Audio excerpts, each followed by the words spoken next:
I can definitely remember dark brown, red, yellow, green, tan. Growing up, Bridget Lancaster's mother would sometimes put out a clear fishbowl of multicolored M&Ms.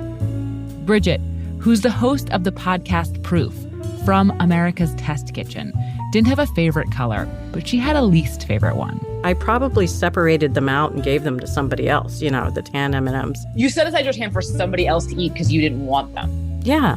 I mean, who wants tan food? Eventually, even M&M didn't want tan food. In 1995, it held a contest to replace the tan color with pink, purple, or blue, and blue won. Within the next few years, Gatorade, Heinz Ketchup, Peeps, and more would be selling blue products too. But the M&M contest in particular generated a huge amount of attention. We both remember it. The year it happened, Bridget got a pack of the new M&Ms, now with blue, in her stocking. I was anti-blue M&M, I have to say. I was anti-change. But, as soon as somebody says, no, you can't have them anymore, all of a sudden I want them. Can I tell you my M&M story? Please, tell me your M&M story. I was in high school or middle school. It was I think there was 4 of us wearing our pea coats. It's very the 90s. And we bought a pack of blue M&Ms that was going to have this new color blue. We knew we were doing that. And we bought it. And one of the girls pours it into her hand. And we knew it was coming. And we all genuinely shrieked in joy. It was so the marketing campaign worked so well. We were overcome. And then we still were what a gorgeous M&M. Blue.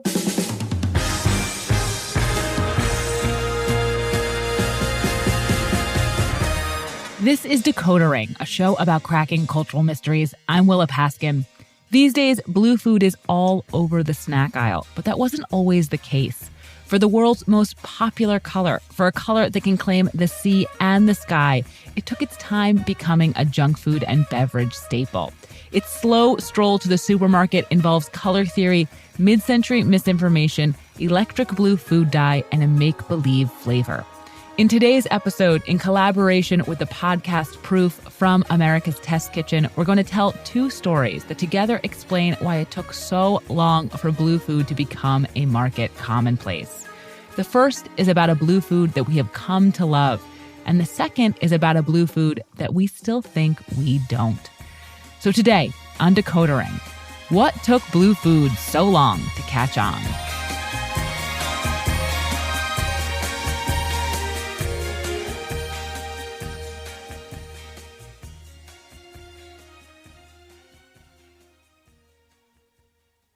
Hey everybody, it's Tim Heidecker. You know me, Tim and Eric, Bridesmaids, and Fantastic Four. I'd like to personally invite you to listen to Office Hours Live with me and my co-hosts, DJ Doug Pound. Hello. And Vic Berger. Howdy. Every week we bring you laughs, fun, games, and lots of other surprises. It's live. We take your Zoom calls. Music. We love having fun. Excuse me? Songs. Vic said something. Songs. Music. I like having fun. I like to laugh. I like to meet people who can make me laugh. Please subscribe now. Before we start, I want to set the table. I want to talk about what sets blue food apart. Why is there no blue food? I can't find blue food. I can't find a flavor of blue. Green is lime, yellow is lemon, orange is orange, red is cherry. What's blue? There's no blue. That's George Carlin in 1975 on the first ever episode of Saturday Night Live. He'd continued doing this bit for years.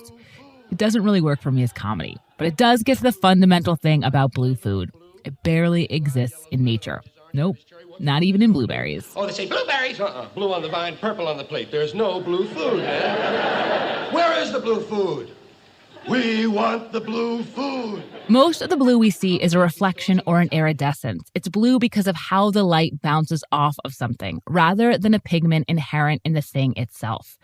So you see blue in bird feathers and butterfly wings, in the sky and the ocean, but it's rare in the plants and animals that we actually eat. That means blue is a common color, but it's uncommon in food. Historically, there have been 2 ways to think about this paradox. The first, which was ascendant for much of the 20th century, is that this makes blue innately unappetizing, something we see and subconsciously associate with rot and mold and poison and don't want to eat. But the second, which has always been lurking around, is that this unusualness might, in the right circumstance, make blue special, make it stand out, make it exciting.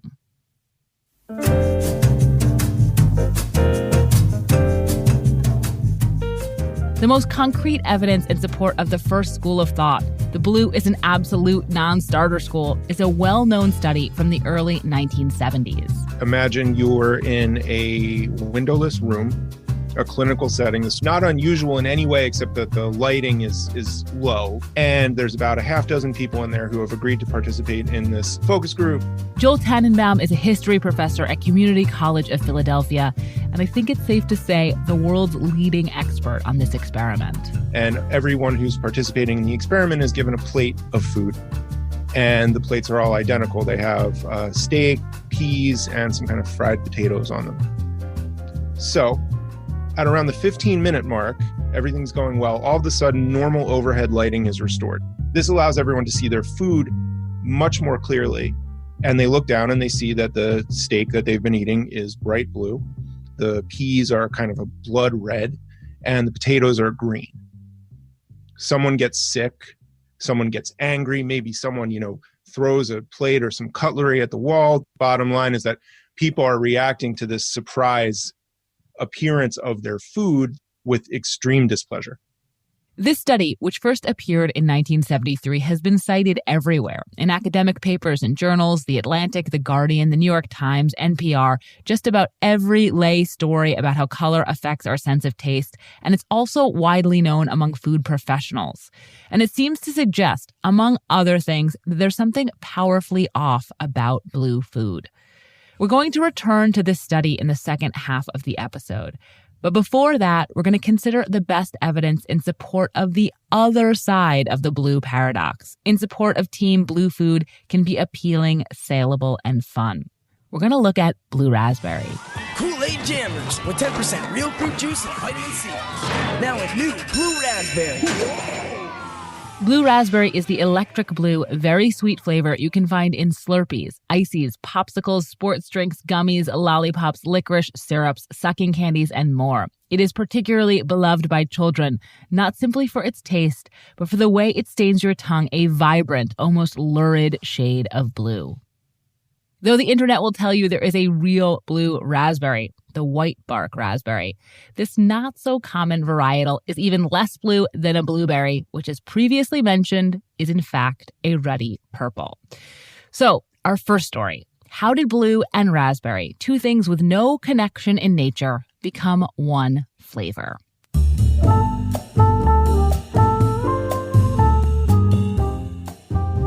So I want to begin at the moment we became capable of making blue food in the first place, with the invention of synthetic dyes. In the 1850s, chemists were playing around with coal tar waste and actually discovered that they could create dyes from coal tar waste. Carolyn Cobalt is a historian and the author of A Rainbow Palette, How Chemical Dyes Changed the West's Relationship with Food. The dyes they created from the coal tar waste were used as textile dyes, but they actually started going into food from about the 1860s. Needless to say, eating dyes intended for textiles, to say nothing of a number of even more toxic additives, would occasionally make people really sick. So in 1906, the American government started to regulate these dyes. By that point, there were more than 900 textile dyes with off-label usages in food. Rather than test all of them, the government decided it would be easier just to approve 7 of them. By the 1930s, that list had grown to 15, and it included blue dye number 1, also known as brilliant blue, and red dye number 2, a deep red color typically used with raspberry flavoring.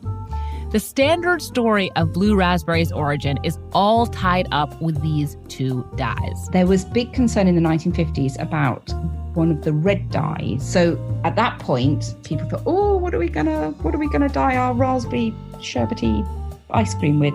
Red dye number 2 would officially be banned as a carcinogen in 1976, but it was intermittently controversial in the decades before.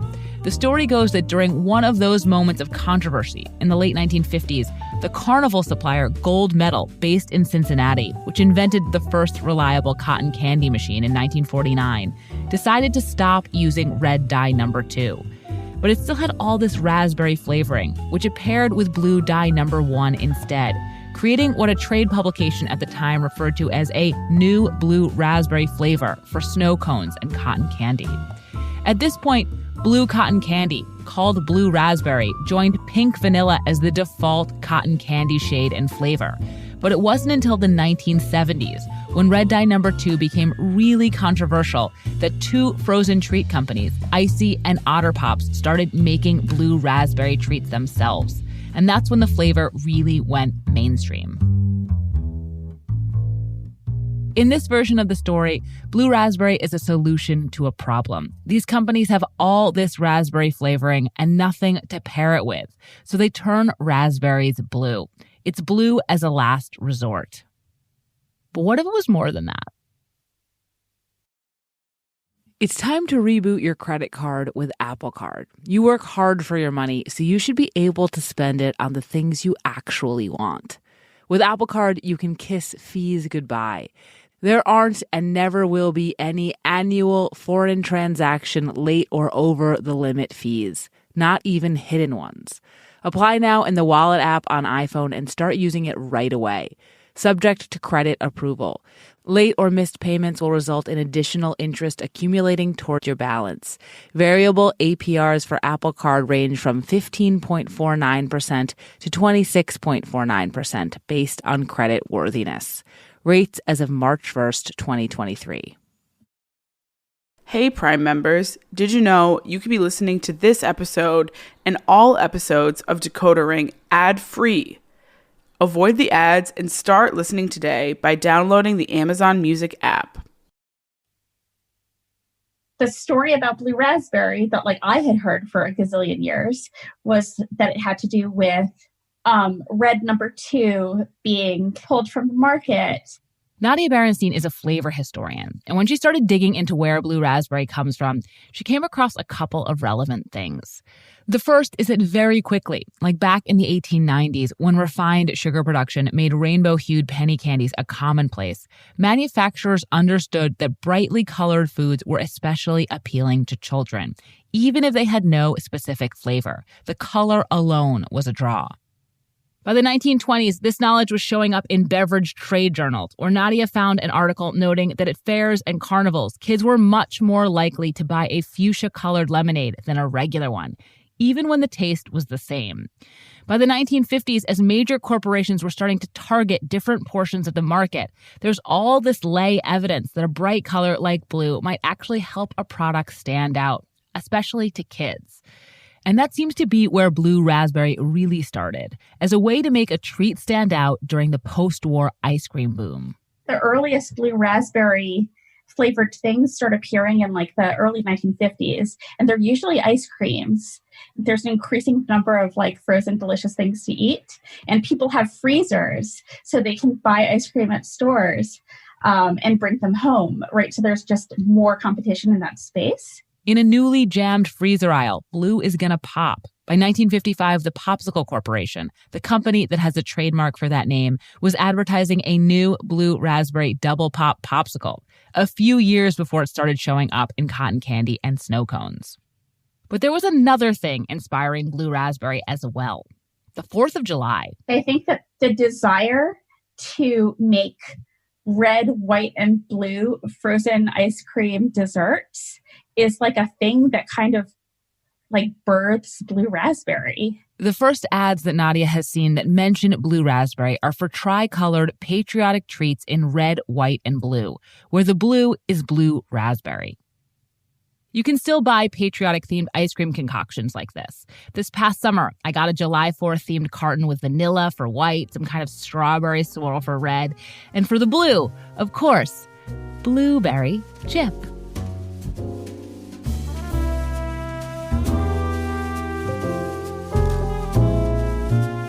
So this is where the blue raspberry saga just really elevates for me into an A+ brain teaser. If blue raspberry was not created to deal with this glut of raspberry flavoring, but instead to fill out the American flag, why isn't it blueberry? I know I've said blueberries are not really blue.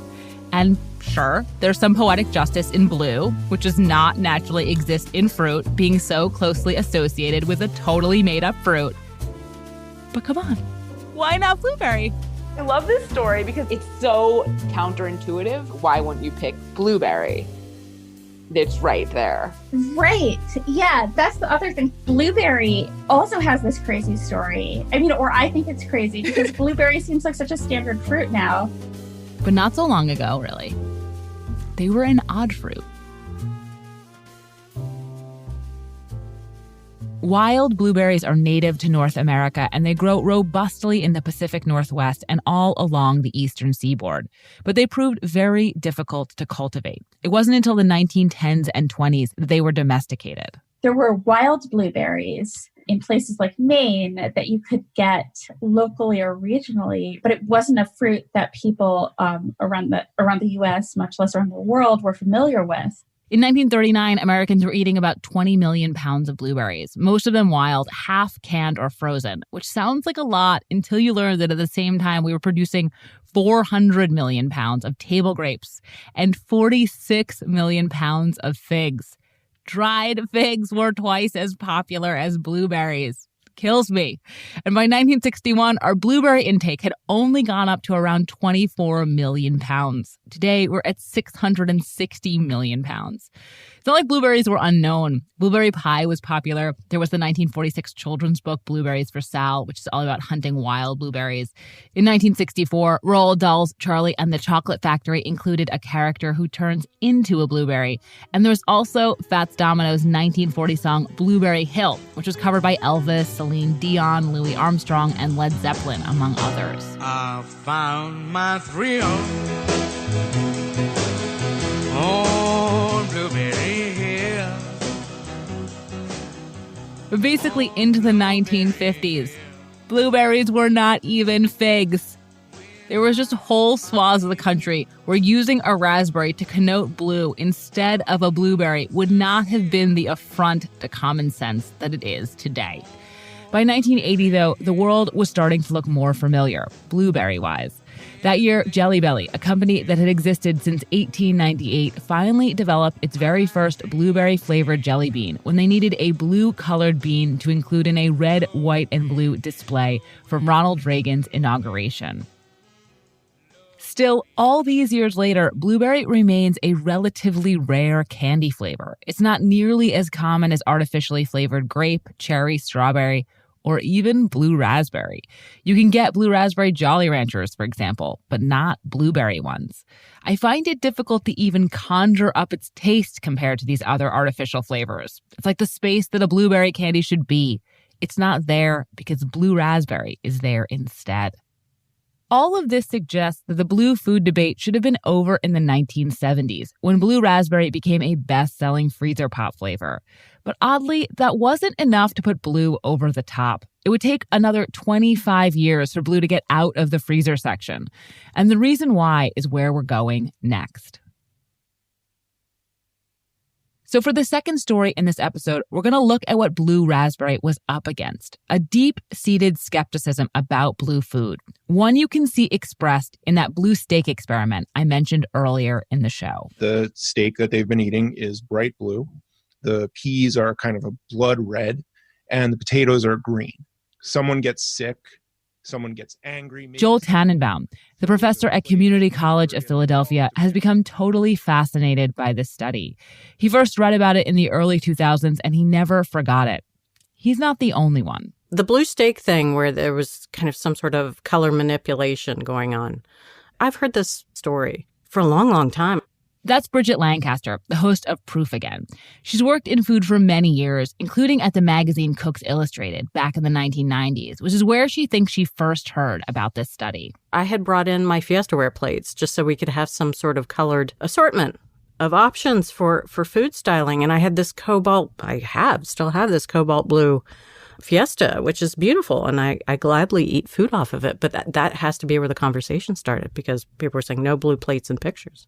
As this story has been swirling around food people, it's also been popping up in popular science pieces about blue food and sensory studies, the field that looks at how all of our senses, not just our taste and smell, impact how we experience flavor.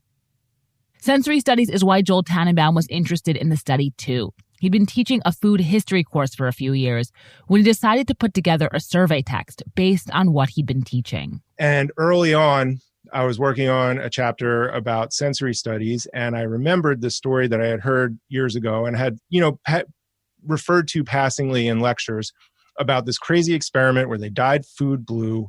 But when he went looking for it, he realized it was hard to find the original study. The academic and non-academic articles that mention it cite the work of Wheatley, a Jay Wheatley. So Joel went looking for Jay Wheatley. I confirmed that the author of this study was this woman named Jane Wheatley. And she published it in a magazine called Marketing in the early 70s. And Marketing was like a trade magazine, basically. For the food industry, or like? For the advertising and marketing professionals.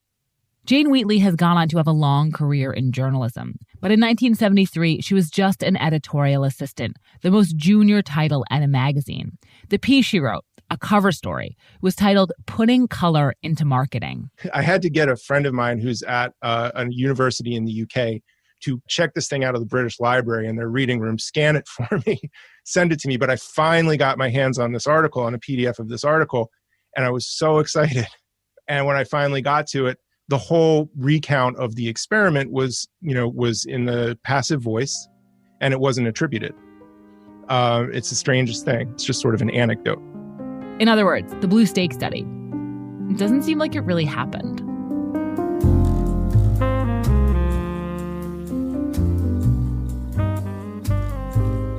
So we went down the rabbit hole with the study, obviously. With Joel's help, we tried to figure out where it really comes from, and we have a theory. But before we get to it, I want to provide some context to explain what this study is really about, which is key to understanding why it's still with us. So color matters to taste. This has been proven in experiment upon experiment upon experiment. Real ones, not this one. But that's what this one shows too. And that's important to people on both sides of the historical conflict about blue food I outlined at the top of the show. It mattered the blue will never be popular because it's a unnatural side that was ascendant in the mid-20th century. And it still matters that it's surprising and fun and can work in the right circumstances side that's ascendant now. I'm going to give these sides more polished names: the color consultants and the sensory scientists. You may think you don't know anything about color consultants, but a lot of our most common ideas about what colors mean and do were popularized by them. When I was talking to Bridget about the steak study, she immediately connected it to their work, which is still very much in the air. I think it's part of the whole guru saying, if you want to lose weight, just eat off of a blue plate. And then we hear about the edible colors, and that's why places like McDonald's are red and yellow, and those are the more appetizing colors. This idea that red and yellow are appetizing and blue is not, that comes from the color consultants. They first popped up en masse after World War II, a moment of ballooning consumer choice, when for the first time you could get lots of consumer goods in lots of different colors, and some of them were even being sold on color TV.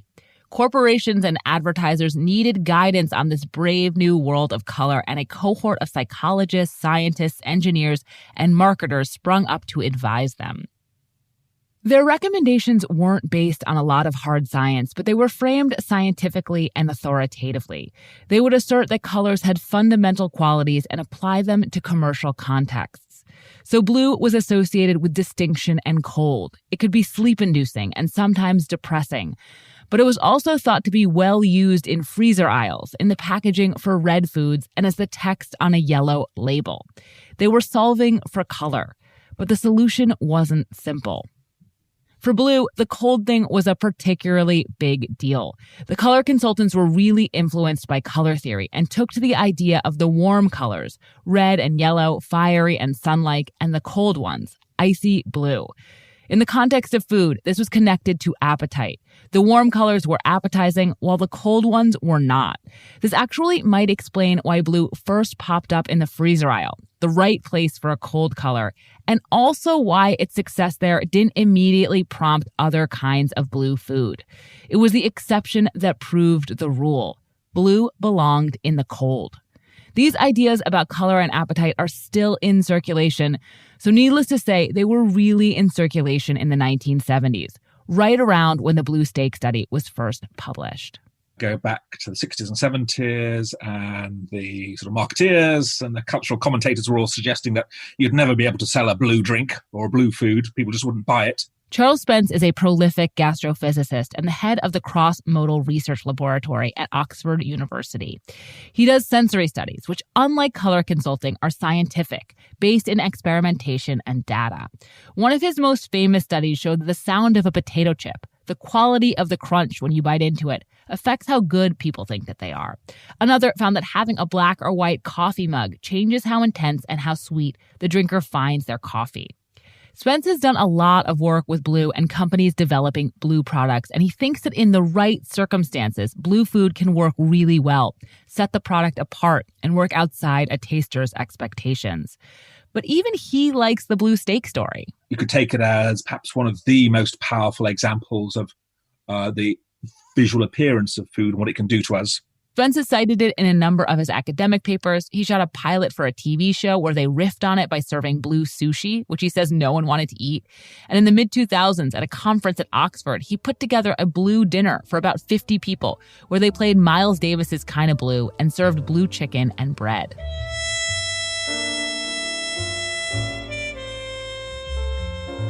In a world where many of us still think of a blind taste test as the gold standard for assessing flavor, where you treat the visual as something clouding flavor, not a part of it, Spence sees this study as dramatic evidence to the contrary. It's exciting and important to me. It says, this is how powerful color can be.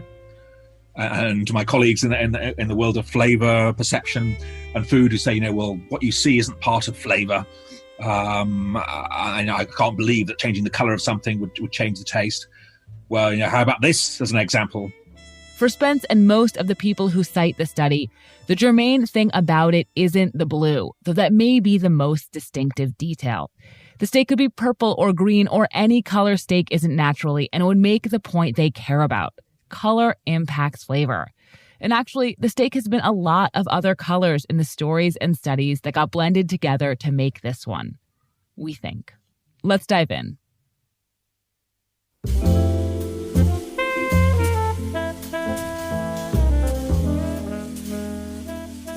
Okay, this is how the blue steak study is described in the 1973 piece in which it first appeared, the source that launched it out into the world. Several people were collected round a table in a special form of lighting which showed the food on the plates in front of them, but not its color. After they had consumed some of the meal, normal lighting was resumed, and the subjects found the steak was blue, the peas red, and the chips green. Almost all were violently sick. That's all. There's no more detail. Its own citations don't lead to a more detailed experiment. It's an example, less than a paragraph in a multi-page, many thousand-word story that's basically a straight-up color consulting story, trying to explain to advertisers how important color is and the various ways it works. This story does come in a paragraph about how color is contextual and memory-based. It concludes by saying kids probably wouldn't have this strong of a reaction. But it also comes with a chart, a little infographic that lists in a word or two what colors mean to people in various countries. Blue is again reduced to cold. Joel had been hoping for more. If not, a study with data, then at the very least, like some concrete information about when it had happened and where it had happened and who the participants were and who conducted the study. And there was none of that.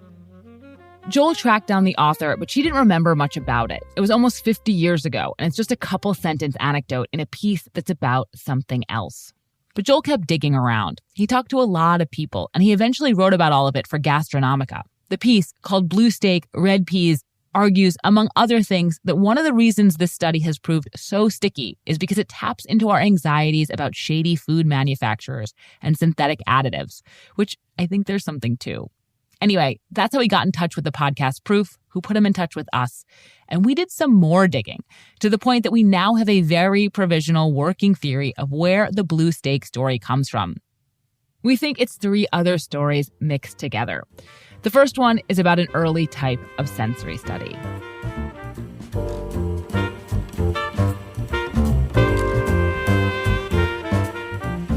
So Joel got a lead from the British historian Sally Horrocks, who sent him a newsreel clip taped at the experimental kitchens of the UK's Ministry of Agriculture, Food and Fisheries.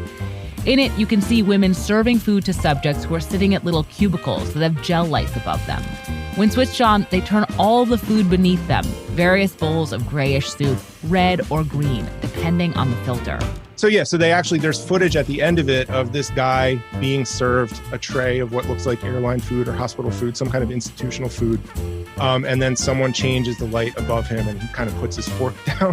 The newsreel Joel is describing is from 1959. When I spoke with Nadia Berenstein, the flavor historian who I also talked to about blue raspberry, she said this kind of experiment goes back to World War II.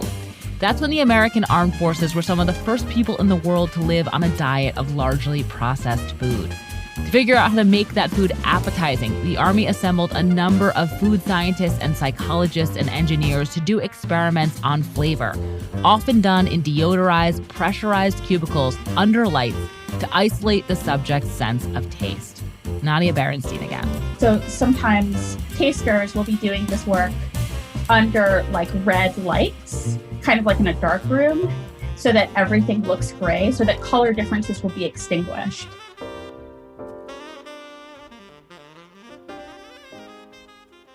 I think this is where the idea of experiments in which you shine colored lights on food comes from. But if the gist is there, the details are not. The food itself is institutional and drab. There's no steak or peas or potatoes. Also, no puking. But most of those things are in the story about a dinner party attended or thrown by a man named Louis Cheskin, a big-time post-war color consultant. Cheskin was a psychologist, marketer, and researcher who was known for soliciting input from actual customers, for being more scientific in his methods than some of his peers. He ran something called the Color Research Institute, wrote a number of books, and was apparently fundamental in advising Marlboro to rebrand their cigarettes as manly.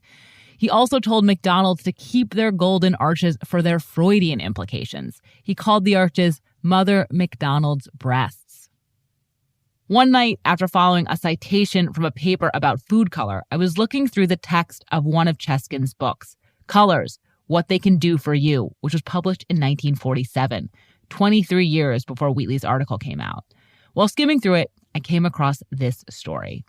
The enjoyment of eating is governed by the color almost as much as by the taste of food, as was demonstrated recently at a dinner party given by a lighting engineer. On the banquet table, when the guests took their seats, were dishes filled with the finest and most appetizing foods. Suddenly, the illumination was switched from white to colored lights. The steak took on a bilious gray color. The celery turned extremely pink. Salads were converted into a muddy violet. The green peas looked like oversized black caviar. The milk turned blood red. The eggs blue, and the coffee a sickly yellow. Most of the guests immediately lost their appetites. Those who forced themselves to eat the food became ill. I think this dinner party experiment is the one Wheatley is citing. Variations of it show up in a number of Cheskin's other books as well. It's not just that the stories are so similar. It's that a Cheskin book is exactly the kind of thing someone writing about color for marketers in 1973 might have been reading, because that's exactly who Cheskin's books were for, too. Still, there's one key element missing from the Cheskin anecdote. The steak's not blue. How'd it turn blue? I think one answer might be Alfred Hitchcock. I once gave a dinner party, many years ago, where all the food was blue. That's the director on The Dick Cavett Show. He hosted this infamous party in a private room at the Trocadero, a shishi London restaurant. It was a full meal. It was chicken soup, blue trout, blue chicken, blue ice cream. And when you broke open your roll, the bread was blue inside. Hitchcock threw this party in the 1930s and another one in the 1960s. But the Dick Cavett appearance was in 1972, and he also told the story in a print interview in 1970, which are both just a few years before the blue steak story was published. Did you explain this, or did you just not comment on it? Not comment on it at all. How far? Even if the blue doesn't come directly from Hitchcock, He's not eating steak, you might have noticed, but chicken and trout. I think Hitchcock, a grade A self-mythologizer and a master of the eerily show-stopping's interest in blue, underscores the truth about this color, which is, as at the grocery aisle, it makes whatever it touches stand out. Even a story. It's just better, weirder, more memorable because blue is involved. So that's our working theory. Sensory studies and color consulting bump into each other by way of Alfred Hitchcock to create this Frankenstein anecdote that gets passed on and on because even though it's made up, it tells us two things that are true. Color matters, and blue food is special.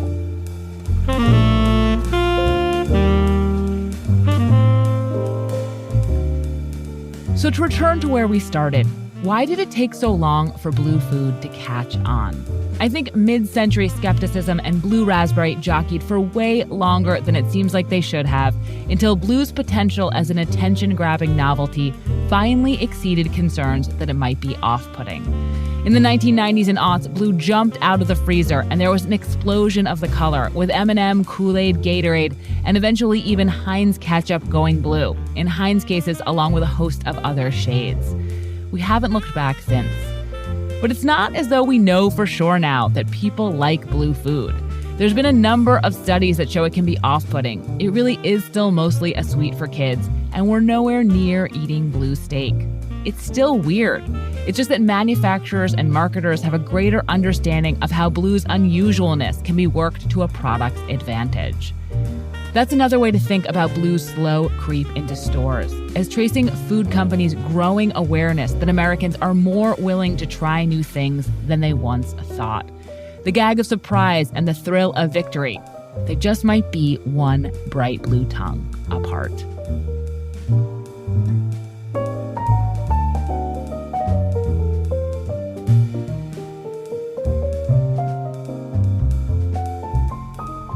This is Decoder Ring. I'm Willa Paskin. Before we go, I have a scheduling announcement. In 2021, Decoder Ring is going to be going seasonal. That means you won't hear from us for a while, but we will be back in the summer with a whole season's worth of brand new episodes, which will come out every week. We're very excited to try something new, and we are really appreciative of you waiting to hear it. Thank you so much for listening to and supporting the show. We will be back in not that long. In the meantime, you can find me on Twitter at Willa Paskin, and if you have any cultural mysteries you want us to decode, you can email us at decodering@slate.com. Also, I want to encourage you to check out Proof from America's Test Kitchen. They look into cultural mysteries about food, and you can listen to Proof wherever you're listening to this. If you haven't yet, subscribe and rate our feed in Apple Podcasts or wherever you get your podcasts, and even better, tell your friends. This podcast was written by Willa Paskin. It was edited by Benjamin Frisch. Decoder Ring is produced by Willa Paskin and Benjamin Frisch. Cleo Levin is our research assistant. Thanks to Caitlin Kelleher and Sarah Joyner at the Proof team, to Susan Murray, Ai Hisano, Mayan Zilberman, Jim Minnick, Greg Cheskin, Eli Lewis-Bader, Rebecca Fetterman, June Thomas, and everyone else who gave us help and feedback along the way. See you in 2021. Have a great new year.